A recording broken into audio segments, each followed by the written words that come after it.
It's 11 p.m. and these are the headlines. President Abdelmajid Tebboune honors the sacrifices of Algerian martyrs ahead of National Day celebrations, emphasizing the nation's loyalty to their struggle for freedom.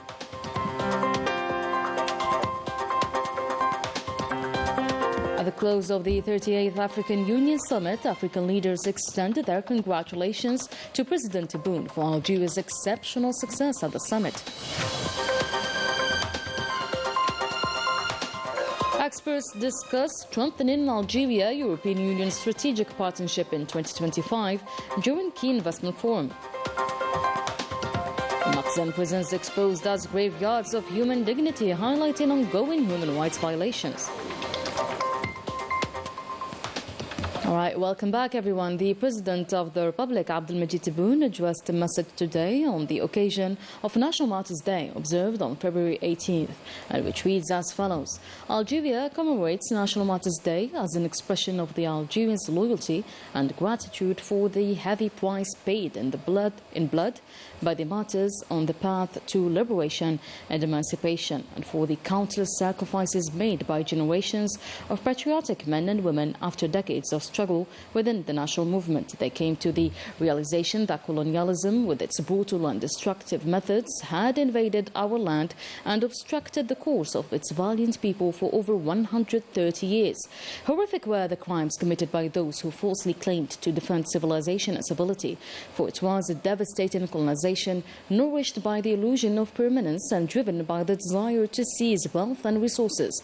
But those illusions were shattered by a grand revolution, blessed by God, mirroring the patience and resilience of a people committed to freedom and dignity, steadfast in their adherence to human values, a people determined to liberate a land that had continuously rejected colonial presence through unceasing resistance since the arrival of the barbaric invading forces. Resistance after resistance proudly inscribed in our national history and the collective memory of our nation.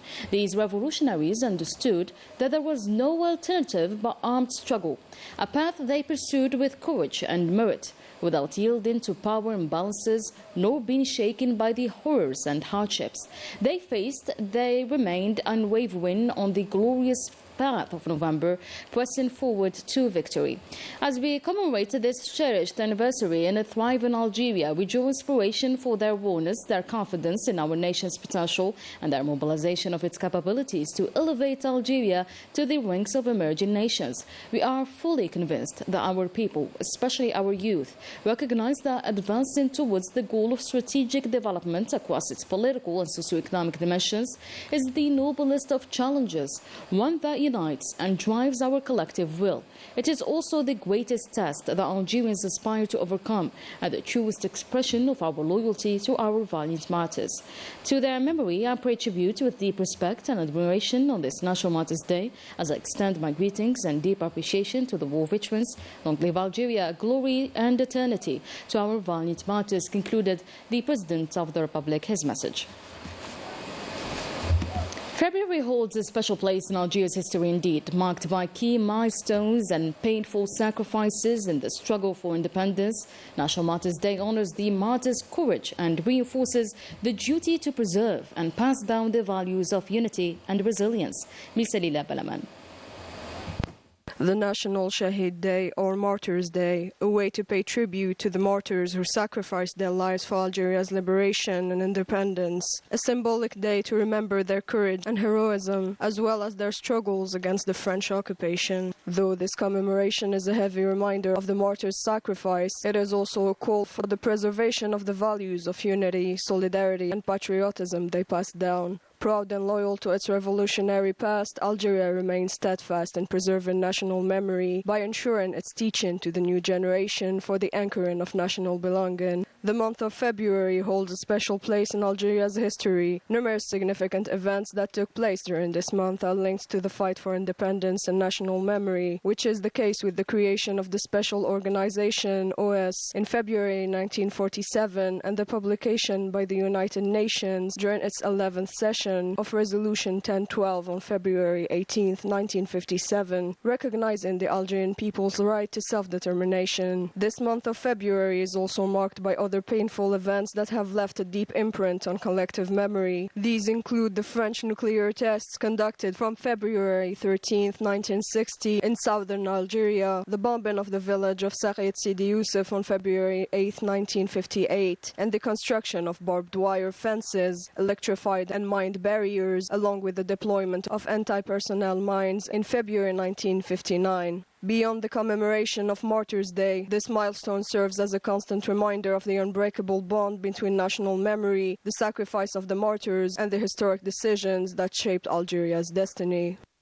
By the end of the African Union Summit in Addis Ababa, the African leaders congratulated the President of the Republic for his outstanding leadership for the African peer review mechanism and the exceptional success it has achieved, expressing by that their great gratitude for the voluntary contribution made by Algeria to support its activities. Najah Tayyar has the details.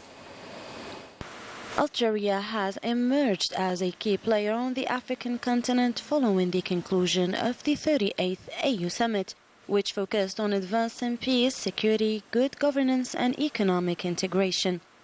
The President of the Republic, Abdelmajid Tebboune, was lauded by the African leaders for his successful leadership of the African peer review mechanism, which has strengthened governance across the continent. Algeria's financial contribution to this initiative reaffirmed its leadership role within the African Union, highlighting the nation's ongoing commitment to promoting peace and security and addressing the continent's political and economic challenges. The summit also saw Algeria's election to the vice president position of the AU Commission, underscoring the importance of Algerian expertise within the organization. Additionally, Algeria will play a significant role in launching the African Doting Agency, aimed at enhancing good governance and financial transparency, further contributing to sustainable development and cooperation among the AU member states. From summit to another, Algeria continues to solidify its position as a central actor in Africa, contributing thus to the continent's security, development and cooperation. And its dedication to achieving the AU's objectives reflects its ongoing efforts to foster a stable and prosperous future for Africa.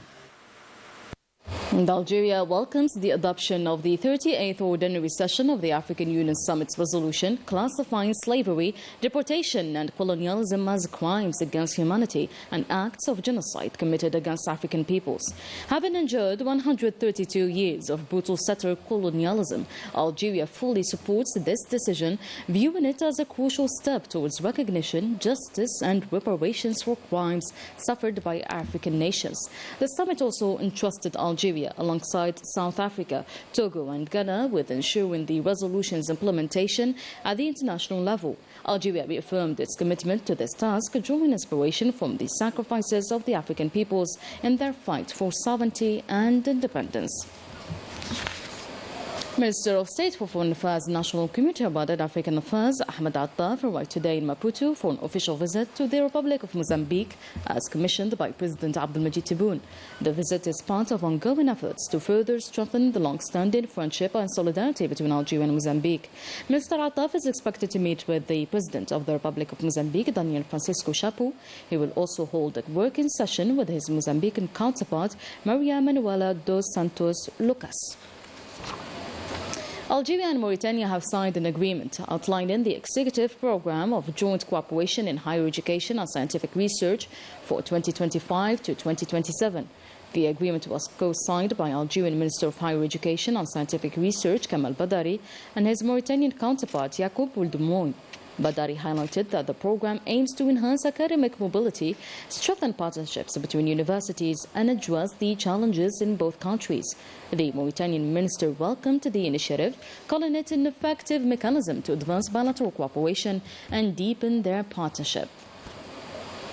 The win-win partnership was the key takeaway from the gathering held by the National Investment Promotion Agency and the European Union delegation on the role of economic zones in attracting investment to Algeria. Misa Kibash with the details. Algeria and the European Union are poised to strengthen their relation through a new cooperation based on a win-win partnership, as shown in the gathering held between the National Investment Promotion Agency and the EU delegation, with an aim to highlight the importance of special economic zones in attracting investments to Algeria. We've provided all the necessary conditions to attract direct foreign investments. At the same time, we're looking for what matters to our country's economy. Companies are not here to lose. Therefore, the principle of a win-win partnership is engraved in the culture of promoting investment. Investment is a pivotal field of cooperation between Algeria and the EU, as it is a tool to enhance economic development and economic diversity. As many joint initiatives has been launched, including the project on sustainable investment, within the framework of which this symposium is being held. We totally agree with the Algerian authorities and the President of the Republic on reviewing the relations that binds us. It's an important cooperation that will allow us to obtain a good position worldwide in light of these changes. The strengthening and deepening of this partnership by 2025 will surely lead to mutual benefits for both sides, as it will boost economic ties and create opportunities for growth and development in Algeria, knowing that it is a result of the remarkable development achieved by the national economy. Another major event, Algeria is hosting the third edition of the CTO Forum 2025, organized by the Ministry of the Knowledge Economy, Startups and Micro-Enterprises, the Ministry of Post and Telecommunications, and the High Commission of Digitization. Experts and academics discussed key trends in AI, cybersecurity, the Internet of Things, and wired and wireless communications. Let's have a listen to Nuruddin Wadah, the Minister of Knowledge Economy, Startups and Micro-Enterprises. In December 2024, we've presented the first version of the national strategy regarding artificial intelligence during the African Conference for Startups. Now we will work with other sectors and establish a roadmap to generalize the use of artificial intelligence and include more startups and economic operators. Today, the announcement of an investment fund launched by the group Telecom Algérie is a proof that today economic operators are part of this dynamic of wealth creation through local competences. Now let's hear from Sida Ali Zarrouqi, the Minister of Post and Telecommunications. It is worth knowing that our sector of post and telecommunication accompanies infrastructures through access to the internet, which is essential for digital transformation. Therefore, we have optical fibers that are deployed, and today our objective is to reach 2 million converted homes, because we have 4 million where the fiber reaches. There's also a resistance to change, as those homes are unoccupied, making a gap between those connected and those who are not. On the international scene, Europe's longest-serving prisoner, George Ibrahim Abdullah, has been detained for 40 years due to his commitment to the Palestinian cause. He will hopefully get an answer in the coming days, and the Paris Court of Appeal is set to rule on his case. Najah Tayyar. George Ibrahim Abdullah, a Lebanese activist, has been a political prisoner in France for over 40 years due to his commitment to the just Palestinian cause. Although he has been eligible for release since 1999, the French authorities have consistently rejected his request, often under pressure from the Ministry of the Interior. In addition to political and diplomatic oppositions, his life remains confiscated by the French justice system, making him one of the longest-serving political prisoners in the country. There have been several attempts in recent years to secure the release of George Ibrahim Abdullah, which have met with oppositions from the French Ministry of Interior. With over 40 years passed in prison and numerous international campaigns demanding his release, the Paris Court of Appeal is set to deliver its final verdict on February 20th. This decision will determine whether George Ibrahim Abdullah is finally granted his freedom. On February 20th, the appeal lodged by the Public Prosecutor's Office in Tourism is due to be heard. I would remind you that Nelson Mandela was the world's oldest political prisoner, serving 28 years. That's a European record that France shouldn't be proud of. Many activists, political parties, civil society players and observers are condemning the French justice system, accusing it of being manipulated. Are fed up with the French state walking on its freedom principles. We have a Minister of Interior who is systematically asking for foreigners to be deported, and here we have someone asking to be deported to his own country to be reunited with his family. I admire his struggle, it's extraordinary, it's remarkable, and today we can only hope that he will simply be released. This case exemplifies a two-tier justice system and the relentless targeting of a political prisoner detained for standing up for a just cause. Moroccan prisons now are in fact living hell, facing serious challenges including overcrowding, inadequate health care and allegations of abuse by guards, as violence seems to be the language spoken behind those walls. The lack of rehabilitation programs and corruption worsen the situation, hindering prisoners' reintegration and raising human rights concerns. A delegation of negotiators arrived in Cairo today to discuss the continued implementation of the first phase of the ceasefire agreement in Gaza, while talks on the second phase are set to continue this week. Meanwhile, the Zionist entity is obstructing the entry of humanitarian aid, with only 30% of planned aid trucks allowed through the past 2 days. The Hamas resistance movement accuses Zionist entity of violating the agreement and continuing airstrikes, including one that killed 3 policemen in southern Gaza. Gaza's hospitals have received 13 martyrs in the past 24 hours, including 4 newly killed along with 16 injured. And in the occupied West Bank, Zionist forces intensify their assault on Jenin and its refugee camp, killing at least 25 Palestinians, wounding dozens and causing extensive destruction. Algerian cyclist Hamza Amari claimed the yellow jersey after finishing third in the 9th stage of the 2025 Tour of Algeria, held over 189 kilometers between Ghadaya and Ouargla, a stage won by teammate Youssef Reguigui. Reguigui also took the red and blue jerseys, while Yassin Hamza claimed the green, Osama Mamouni the white, and Islam Mansouri the orange. The final stage runs tomorrow, covering a distance of 83 kilometers between the provinces of Ouargla and Hassim Saoud. And that was it for today's news. Thank you so much for watching. I'll see you tomorrow.